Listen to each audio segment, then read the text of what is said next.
요한일서 우리 15번째 말씀입니다. 요한일서 4장 11절에서 7절에서 12절까지 말씀을 보도록 하겠습니다. 이제 요한일서에 어떻게 보면 이제 하이라이트라고 할 수 있죠. 요한일서의 핵심이다라고 볼 수 있습니다. 우리가 요한일서 하면 제일 먼저 떠오르는 하나님은 사랑이심이라라는 그 구절이 이제 나타납니다. 이제 7절부터 나타나게 되죠. 우리가 오늘은 하나님은 사랑이심이라라는 그 첫 번째 8절을 중심으로 보는 것이고, 다음 주는 이제 16절을 중심으로 하나님은 사랑이심이라, 이렇게 두 번의 하나님은 사랑이시다라는 말씀을 보도록 하겠습니다. 우리가 지난주에 살펴봤던 4장 1절에서 6절은 그 거짓 영을 분별하라라는 교훈을 교회에 전했습니다. 거짓 영을 분별하라. 영들을 이제 분별하라. 모든 것을 다 하나님의 영이라고 보지 마라라는 것이죠. 거짓 영을 분별할 때 그 핵심은 그리스도의 성육신이었습니다. 그리스도의 성육신을 믿는가?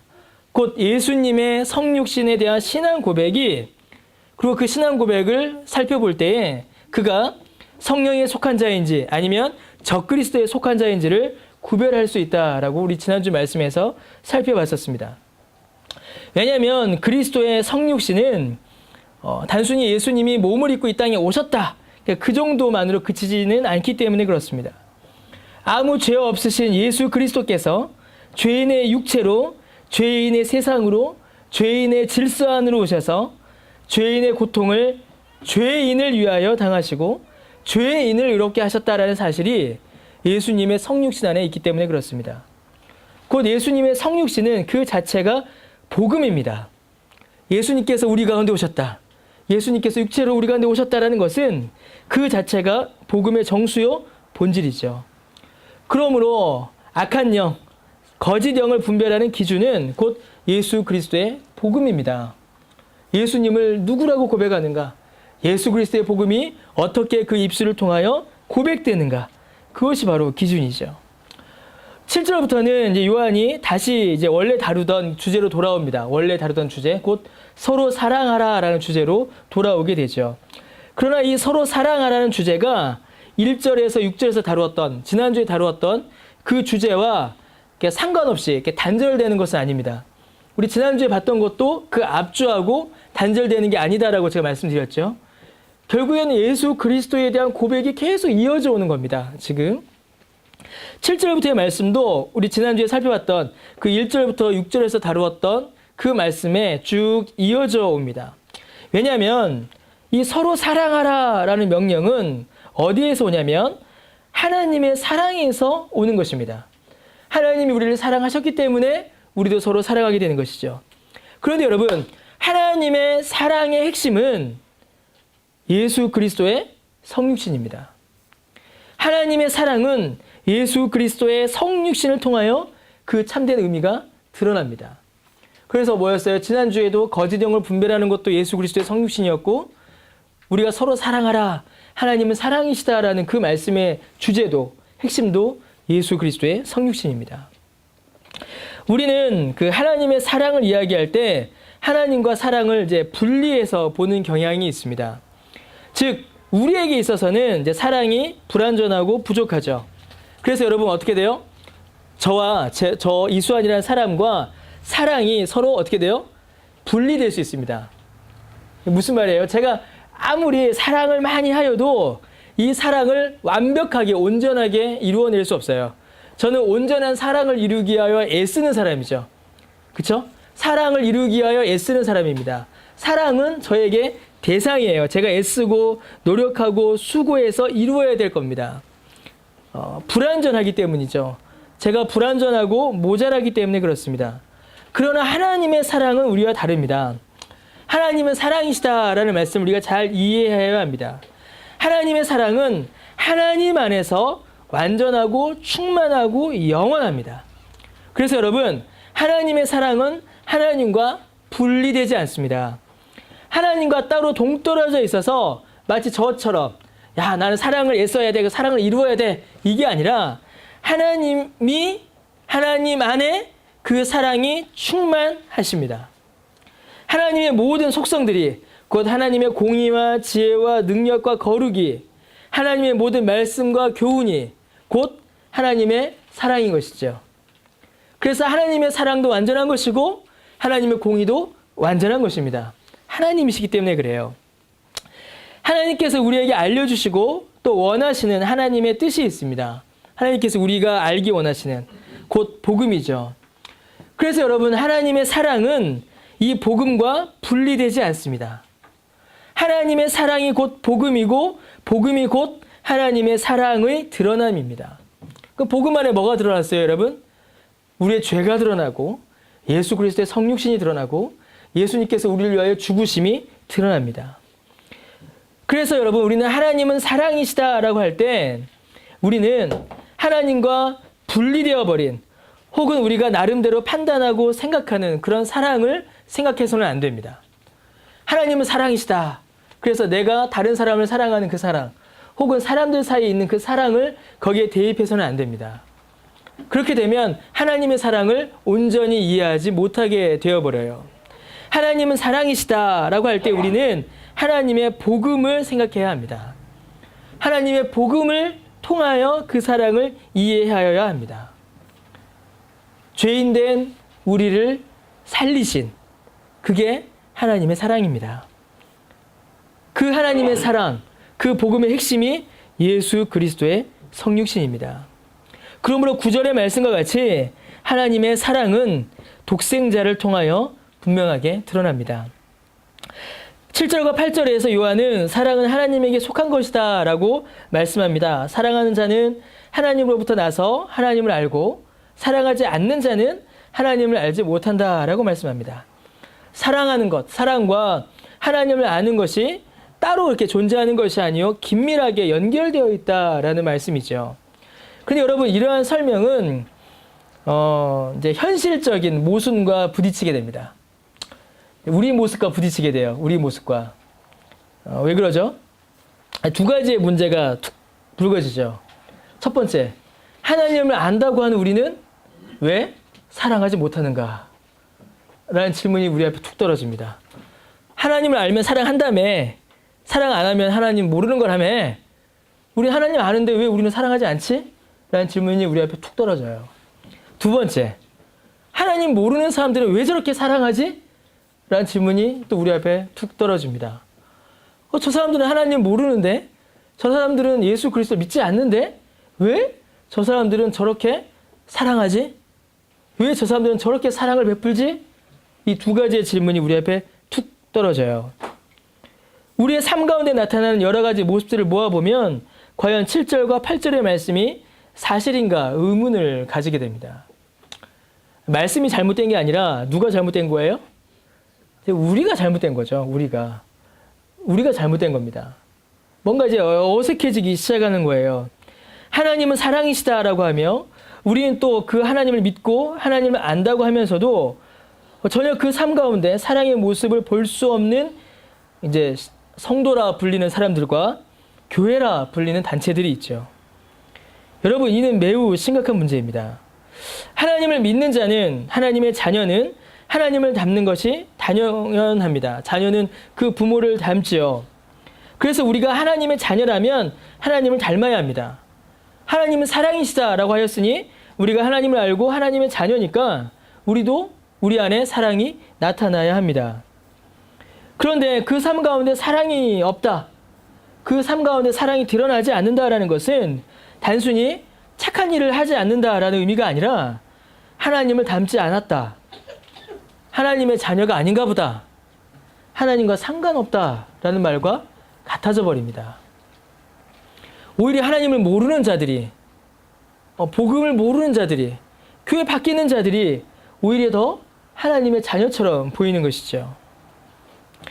이제 이런 문제를 우리가 어떻게 해결하여야 하냐라는 것입니다. 성경은 하나님을 아는 것과 사랑하는 것이 밀접하게 연결되어 있다라고 말씀하시지만 실제 우리의 삶에서 하나님을 아는 것과 사랑하는 것 사이에 연결이 과연 얼마나 분명하게 드러나는가. 그렇게 하나님 사랑과 이웃 사랑을 외치지만 우리도 오늘 기도 때 했죠. 하나님을 사랑하지 않고 이웃을 사랑하지 않았던 우리의 죄를 자복하겠습니다. 회개하겠습니다. 라고 하여 함께 기도하였습니다. 매주 우리가 그렇게 기도하고 매주 우리가 그렇게 이야기하지만 과연 우리는 하나님을 사랑하고 이웃을 사랑하는 그러한 모습이 우리에게 있는가? 한국 교회에 있는가? 돌아보게 되는 것이죠. 지난주에 저는 아주 또 이렇게 인상 깊게 본 뉴스가 있었어요. 혹시 보셨어요? 주차장 사건? 이게 거주자 지정 우선 주차제가 있죠. 거기에 어떤 교회의 성도가 차를 댔답니다. 그래서 거기가 자기 자리인 사람이 구청에 신고를 한 거예요. 빼달라고 해도 안 빼주니까.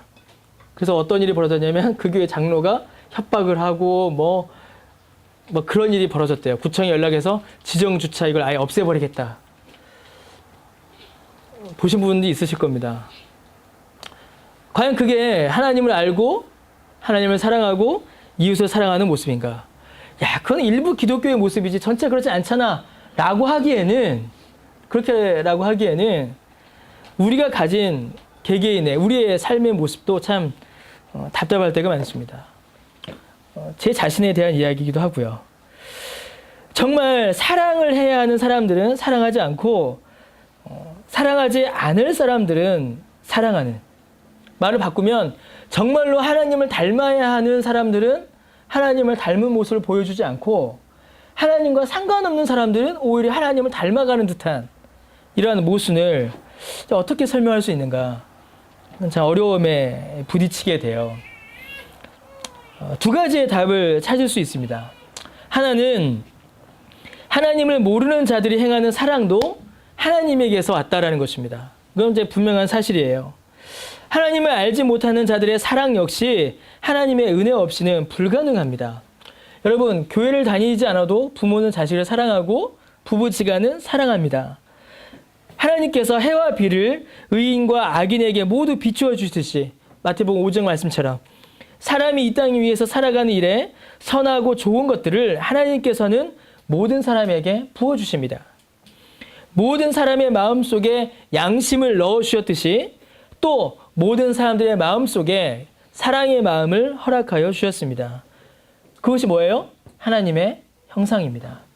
모든 사람들의 마음속에 남아있는 하나님의 형상인 것이죠. 그 안에 선한 것을 넣어주신 것입니다. 그래서 여러분, 하나님을 모르는 자들도 사랑을 행할 수 있는 것입니다. 때로는 놀라운 선행과 사랑을 보여줄 때가 많죠. 어떨 땐 우리보다. 그럼에도 불구하고 이제 두 번째인데, 그럼에도 불구하고 하나님을 알지 못한다라는 말씀은 유효합니다. 그들이 아무리 사랑을 행한다 하여도 불신자들은 하나님을 알지 못합니다. 하나님을 알지 못하는 자들이 행하는 사랑은 그것이 아무리 숭고하고 아름다운 사랑의 모습이라 하여도 불완전합니다. 사람들이 보기에는 사랑의 모습일 수 있습니다. 사실 그 자체로도 얼마나 귀하고 숭고한지 몰라요. 그러나 하나님이 보시기에는 하나님 앞에서는 참된 사랑이라고 할 수 없습니다. 사실 저는 이거 준비하면서 되게 양심에 찔렸어요. 너무 힘들었습니다. 이렇게라도 우리가 교회를 위로해야 되나? 우리 스스로. 이렇게라도 우리가 우리 스스로 좀 괜찮다라고 해야 되나? 그러나 사실이 그렇습니다. 하나님의 보시기에는 아무리 자기의 양심을 따라 선한 마음을 따라 사랑을 행한다 하여도 불완전합니다. 그것은 온전하지가 않습니다. 왜냐하면 하나님을 모르기 때문이죠. 사랑의 참된 의미 없이 이루어지는 사랑의 모방이다라고 할 수 있습니다. 근데 모방이 그 정도인 거예요. 그런데 교회는, 성도는 그 모방조차 못하고 있으니 여러분, 이 일을 어찌하면 좋겠습니까? 한번 돌아와 봅시다. 다시요. 참된 사랑은 하나님께서 우리에게 주시는 것입니다. 그렇다면 하나님께서 인정하시는, 하나님이 아시는, 하나님을 아는 그 참된 사랑은 무엇인가? 요한일서 4장 9절에 우리 같이 한번 읽어봅시다. 자, 시작. 하나님의 사랑이 우리에게 이렇게 나타난 바 되었으니 하나님이 자기의 독생자를 세상에 보내심은 그로 말미암아 우리를 살리려 하심이라. 이겁니다, 여러분. 이게 하나님의 사랑입니다. 처음에 말한 것 같이 성육신은 복음의 핵심이자 그 자체가 복음입니다. 예수 그리스도의 복음이 없으면 사랑의 모방은 일어날 수 있지만 참된 사랑은 그 안에서 일어날 수 없습니다. 곧 우리가 생각하는 사랑과 하나님께서 인정해 주시는 사랑이 다른 겁니다. 하나님의 사랑은 성육신하신 하나님의 아들을 통하여 나타납니다. 여러분, 이 차이를 아셔야 합니다. 우리가 생각하는 사랑은 우리가 행하는 범위 안에서 말하는 것이에요. 그렇죠? 우리가 사는 이 세상에서 행하는 것으로 우리의 사랑을 이야기합니다. 물론 그것이 사랑의 모습이기도 합니다. 그러나 하나님의 사랑은, 하나님께서 말씀하시는 사랑은 위에서부터 내려오는 사랑입니다. 하나님께서 주시는 사랑이에요. 그것이 바로 신자가 누리는 사랑입니다. 그게 참 사랑입니다. 지난주에 우리가 살펴본 말씀을 한번 다시 생각해 봅시다, 여러분. 그리스도의 성육신이 무슨 의미를 가집니까, 여러분? 그리스도께서 그저 육체로 뼈와 근육을 가지고 피를 가지고 이 땅에 오셨다라는 것만을 의미하지 않습니다. 예수님의 성육신은 왜 그가 육체로 오셔야 했고 그 육체로 당하신 일이 무엇이며 그 일을 통하여 어떤 열매를 맺으셨는가를 통하여 그 성육신의 의미를 바르게 깨달을 수 있습니다. 여러분, 예수님이 왜 이 땅에 육체로 오셨습니까? 죄 없으신 예수님이 죄 있는 인간의 세상에 오셨죠. 전지전능하신 하나님이신 예수님께서 육체의 고통과 한계를 그 몸에 지셔야 했습니다. 영원하고 완전한 심판자이신 그리스도께서 심판을 받으셨습니다. 죄 없으시기에 사망과 상관없는 그분이 사망을 당하셨습니다. 이를 가리켜 예수님의 비하 낮아지심이다 라고 말합니다. 왜 예수님이 낮아지셔야 했습니까? 왜 예수님은 육체의 이 모든 고통을 감당하셔야 했나요? 완전히 거룩하신 예수님이 왜 우리와 똑같은 인간의 육체로 오셨냐라는 것입니다. 왜 그가 우리와 같아졌냐라는 것이죠. 왜 그가 우리와 같은 수준으로 낮아졌냐라는 것입니다. 왜 예수님께서 우리와 같은 수준으로 자기를 낮추셨냐라는 것이죠. 여러분, 어른이 아이 눈높이에 낮춰서 이야기하는 수준을 말하는 게 아닙니다. 예수님의 성육신은 죄 없는 그분이 죄인의 고통을 짊어지시는 수준으로 낮아지신 거예요. 하나님이 사람이 되신 겁니다. 전혀 다른 의미인 것이죠. 웨스터민스터 소요리 문답 27문에 그리스도의 낮아지심이 무엇입니까? 라고 질문합니다. 답이 무엇이냐면 웨스터민스터 소요리 문답 27문답에 그리스도의 낮아지심은 그분이 강생하시되 내려오시되 그처럼 비천한 형편에 태어나셨고 율법 아래 나셨으며 이 세상에서 여러 가지 비참함을 겪다가 하나님의 진노와 십자가의 저주의 죽음을 받으셨고 장사되셔서 얼마 동안 죽음의 권세 아래 거하신 것입니다. 라고 고백합니다. 예수님의 낮아지심은 비천한 형편으로 낮은 자리에서 태어나심으로 율법의 저주를 받으시고 죽으신 것입니다. 하이델베르크 의문답 37문은 이렇게 고백합니다. 고난을 받으사라는 말로 당신은 무엇을 고백합니까?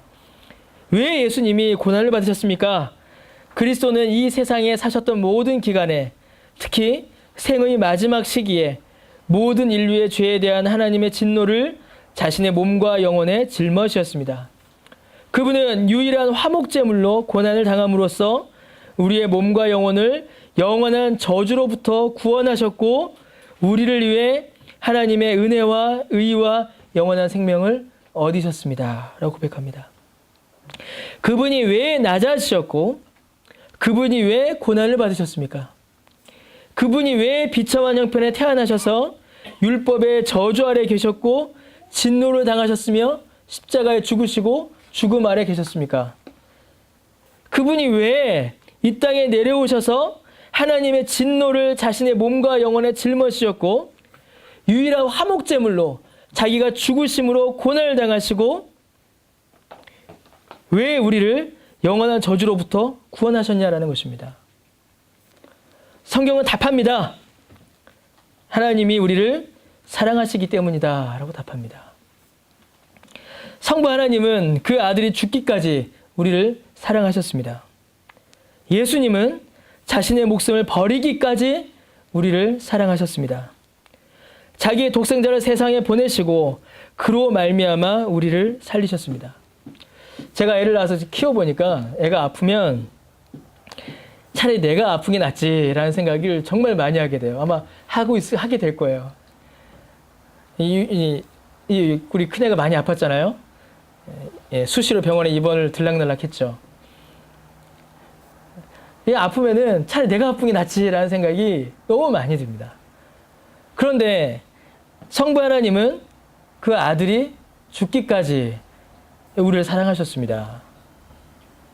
예수님은 자신이 죽기까지 우리를 사랑하셨습니다. 여러분, 이것이 하나님의 사랑입니다. 우리가 하나님을 사랑한 것이 아니에요. 우리가 먼저 하나님을 사랑한 것이 아닙니다. 하나님이 우리를 사랑하신 겁니다. 그 사랑이 우리 죄를 속하기 위하여 화목제물로 그 아들을 우리 가운데 보내시고 십자가에 죽게 하신 것입니다. 여러분, 가장 큰 사랑이 뭘까요? 가장 큰 사랑. 사람이 생각할 수 있는 가장 큰 사랑. 여러분, 무엇과도 바꿀 수 없는 가장 큰 사랑은 여러분, 생명을 주는 사랑입니다. 생명을 주는 사랑. 그래서 여러분, 사람의 사랑 중에 가장 큰 사랑은 여러분, 부모의 사랑이에요. 부모의 사랑. 특히 어머니의 사랑이 가장 큽니다. 어머니의 사랑. 우리 이제 어머니 되실 분들이 많고, 어머니 되신 분 있고, 이제 곧 될 사람도 있고 그래요. 왜 그럴까요? 저는 어머니 사랑이 가장 커요. 저는 잘 이렇게 몰랐는데 이제 우리 애들 태어날 때 저는 좀 봤습니다. 여러분, 어머니는 그 자녀에게 생명을 주기 위해서 자신의 목숨을 걸어야 합니다. 겁먹으면 안 되는데, 우리 윤수민. 얼마 안 남았는데. 피를 흘려야 돼요.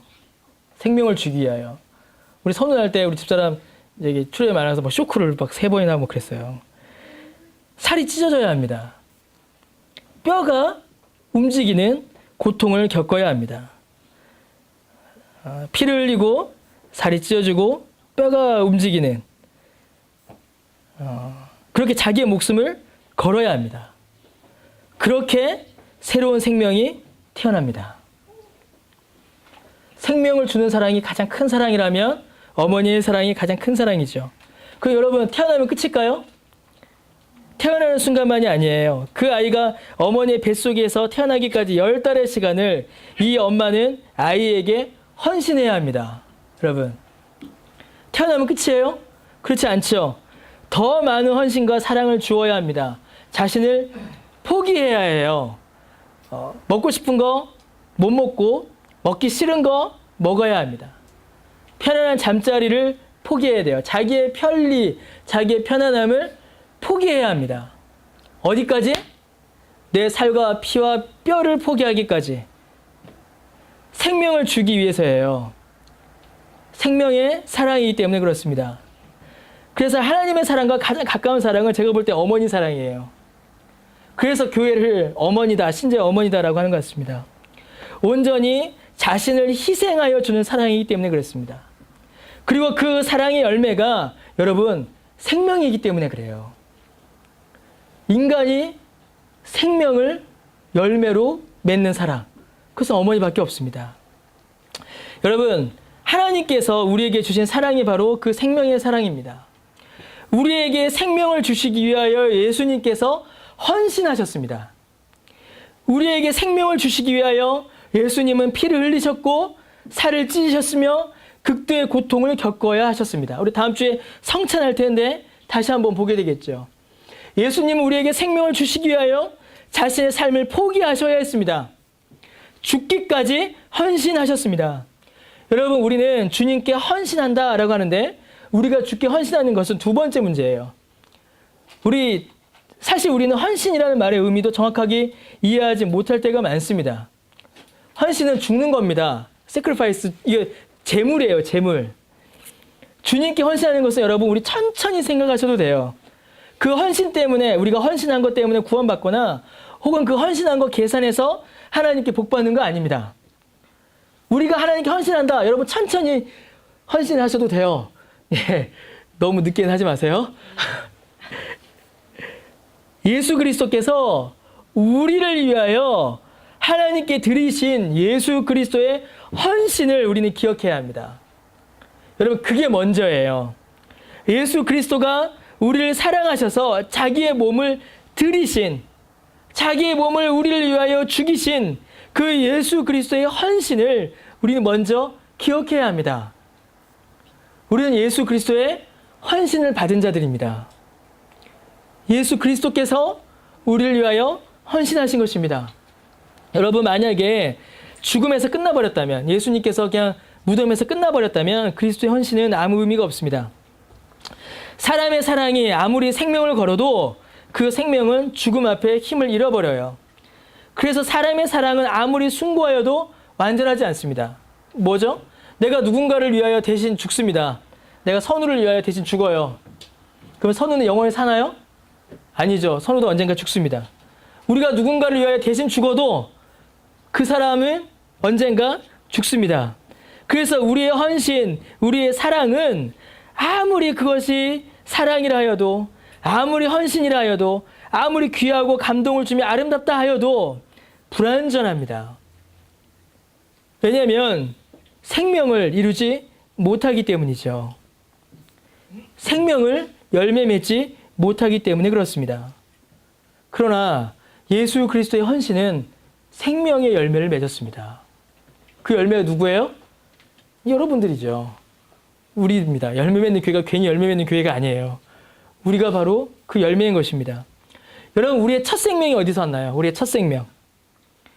우리 첫 생명 어디서 왔죠? 성부 하나님에게서 왔죠. 하나님이 천지 창조하실 때에 우리의 첫 생명이 시작되었습니다. 그 여러분, 우리의 새로운 생명은 어디에서 왔습니까? 새로운 생명. 성자 예수 그리스도에게서 왔어요. 우리의 새로운 생명은. 그러면 지금 살아가는 우리의 생명의 힘은 어디에서 옵니까? 성령께서 옵니다. 그래서 하나님은 사랑이세요. 성부 하나님이, 성자 예수 그리스도가, 성령 하나님이 우리에게 생명을 주시기 때문에 하나님의 사랑이 진정한 사랑이고 하나님이 사랑이신 것입니다. 그래서 여러분, 우리가 할 수 있는 가장 큰 사랑도 생명을 전하는 것입니다. 생명을 열매 맺는 것이에요. 그래서 여러분, 전도가 가장 큰 사랑입니다. 수십 명, 수백 명 막 전도하자, 그 말이 아니에요. 여러분, 수가 중요한 게 아닙니다. 무엇을 전했느냐가 중요한 것이에요. 수백 명을 교회에 등록시켜도 그 안에 한 사람에게도 예수 그리스도의 생명을 전하지 않았다면 그것은 전도가 아니죠. 평생 단 한 명을 전도하였다 해도 그에게 그리스도의 생명을 전했다면 그것이야말로 진정한 사랑이며 진정한 전도입니다. 전도는 하나님을 전하는 것이에요. 하나님의 생명을 전하는 것입니다. 하나님의 사랑을 전하는 것입니다. 우리가 그 전도받아서 지금 여기 있잖아요. 여러분, 그렇다면 이 사랑을 받은 자는 어떻게 살아야 할까요? 이 사랑을 받은 자. 정확히 이야기하면 이 생명을 받은 자, 이 새로운 생명을 받은 자는 어떤 삶을 살게 될까요? 좀 더 넓게 이야기해 봅시다. 구원을 받은 자는 이제 어떠한 삶을 살아야 할까요? 내가 구원받았다는 사실을 자기 자신에게 그리고 다른 사람들에게 어떻게 증명할 수 있겠습니까? 성경은 아주 간단하고 단순하게 그리고 명료하게 이야기합니다. 11절에 뭐라고 하세요? 서로 사랑하는 것이 마땅하다라고 말합니다. 새로운 생명을 받은 자는 하나님의 자녀를 일컬음 받습니다. 아까 말씀드렸던 것처럼 자녀는 부모를 닮지요. 하나님의 자녀는 하나님을 닮습니다. 하나님께서 우리에게 무엇을 보여주셨어요? 예수 그리스도가 우리에게 명하신 것이 무엇입니까? 서로 사랑하는 겁니다. 어떤 신학자는요, 삼위일체야말로 하나님의 사랑과 연합을 보여주는 가장 완벽한 복이다라고 설명했습니다. 삼위 하나님이 서로가 서로에게 대하여 가지는 온전한 사랑과 연합, 일치는 가장 완벽한 서로 사랑하는 모습입니다. 그렇다면 그 자녀인 우리는 어떻게 살아야겠습니까? 성부 하나님께서 지으시고 예수 그리스도께서 살리시고 성령께서 살게 하시는 그 삼위일체 하나님의 은혜를 받아 누리는 우리는 어떻게 살아야 할까요? 아주 단순합니다. 서로 사랑해야 합니다. 우리 하나님이 우리를 불쌍히 여기신 것처럼 우리가 서로를 좀 불쌍히 여겨야 합니다. 부족하고 모자란 사람들, 연약한 사람들 좀 불쌍히 여겨야 합니다. 좀 이렇게 천천히 가도 됩니다. 교회 안에 약한 사람들이 있어요. 여러분, 교회 안에 약한 사람들이 있습니다. 뭐가 약하겠어요? 신앙이 약하겠죠. 믿음이 약할 수 있습니다. 신학적인 지식이 부족할 수 있어요. 도덕적으로도 좀 부족할 수 있습니다. 성격이 좀 모난 수 있어요. 성격이 좀 안 좋을 수 있습니다. 하나님 앞에서 아직 뭐 고쳐지지 않은 죄가 있을 수 있고 나쁜 습관이 여전할 수 있습니다. 아, 저 인간만 없으면 교회 다닐만 한데 우리 아직은 안 그렇죠? 저 사람은 왜 저럴까? 이해되지 않는. 쟤는 교회를 몇 년을 다녔는데 아직도 저 수준인가? 쟤는 이것도 몰라. 이런 신학적 지식의 부족함, 신앙의 연약함, 인격의 부족함, 이런 것이 있을 수 있습니다. 그러나 여러분, 그 부족한 사람을 위해서 예수님께서 죽으셨습니다. 내 안에 있는 그 연약함을 위해서 예수님께서 죽으심으로 헌신하셨습니다. 그 사랑 우리가 받았으면 그 사랑으로 인해 우리도 사랑해야 합니다. 그게 신자의 사랑입니다. 그리스도가 하신 것처럼 헌신해야 합니다. 보기 싫은 내 마음 좀 죽이고, 정죄하고 싶은 내 마음 좀 죽이고, 말과 혀로만이 아니라 행함과 진실함으로 우리 삶의 실제적인 모습으로 사랑을 행해야 합니다. 여러분, 우리는 진리의 뼈대로 이렇게 견고하게 세워지기를 저는 늘 기도합니다. 우리 교회가 진리가 기둥이 되기를 저는 늘 기도해요. 진리가 뼈대가 되길. 사람으로 치면 진리, 하나님의 말씀이 우리 몸의 뼈가 되기를 저는 늘 기도합니다. 하나님의 말씀의 바른 강설, 가르침, 또 성경적 원리를 따른 신방과 목회를 이렇게 교회를 이루어가야 합니다. 그러나 그것만이 아니죠. 제가 여러 번 많이 이야기했던 겁니다. 뼈가 있다면 뭐가 있어야 돼요, 이제? 근육이 있어야 되죠, 살. 서로 사랑해야 합니다. 저는 사랑이 우리 뼈에 붙는 근육이 되기를 늘 기도합니다. 사랑이 우리 교회의 기둥이라면, 아니죠. 진리의 말씀이 우리 교회의 기둥이라면, 사랑이 우리 교회의 벽돌이 되기를 저는 늘 기도합니다. 우리 한 사람 한 사람이 그리스도의 몸으로, 그리스도의 지체로, 교회로 그렇게 진리의 말씀으로 세워지고 사랑으로 채워나가는 그런 일들이 있기를 저는 늘 기도합니다. 서로 사랑해야 되는 거죠. 그것이 이 땅 위에 하나님의 나라를 이루는 일입니다. 진리의 뼈대 위에 사랑의 근육을 더하여, 진리의 기둥에 사랑의 벽돌을 더하여 교회의 머리 대신 그리스도의 뜻을 따라 성장하는 교회가 되어야 합니다. 그러면 어떻게 되나요? 11절에 12절에 우리 중 누구도 하나님을 본 사람이 없어요. 그러나 서로 사랑할 때에 하나님께서 우리 안에 계심을 확신할 수 있습니다. 우리 교회 좋은 교회, 야, 우리 교회 알리고 싶은 교회, 우리 교회 전도하고 싶은 교회, 서로 사랑하면 됩니다.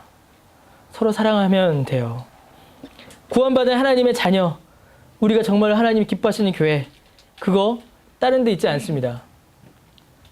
우리가 지식을 알면 얼마나 많이 알 수 있겠어요? 신학교보다 많이 알겠어요? 우리가 구제를 하면 얼마나 많이 알겠어요? 우리 굿 네이버스보다 우리가 구제 많이 하겠어요? 구제 못합니다. 하나님께서 우리에게 허락하신 사랑으로 하나님을 드러내야 합니다. 그러한 자들에게 성령이 임하시고 성령께서 역사하심으로 이 모든 일들을 이루어가게 하세요. 모든 신자의 마음속에 계신 성령께서 우리를 하나 되게 하셔서 이 사랑의 열매를 맺게 하십니다. 우리 교회가 그렇게 되기를 바랍니다. 하나님의 자녀들의 사랑은 예수 그리스도에게서 오는 것입니다. 예수 그리스도의 헌신으로 인하여 우리도 서로 사랑할 수 있게 되는 것이죠. 그게 교회인 것 같아요. 그게 교회인 것 같습니다. 그렇게 우리 열매 맺는 교회가 세워져 나가기를 늘 기도하고 바랍니다. 기도하겠습니다.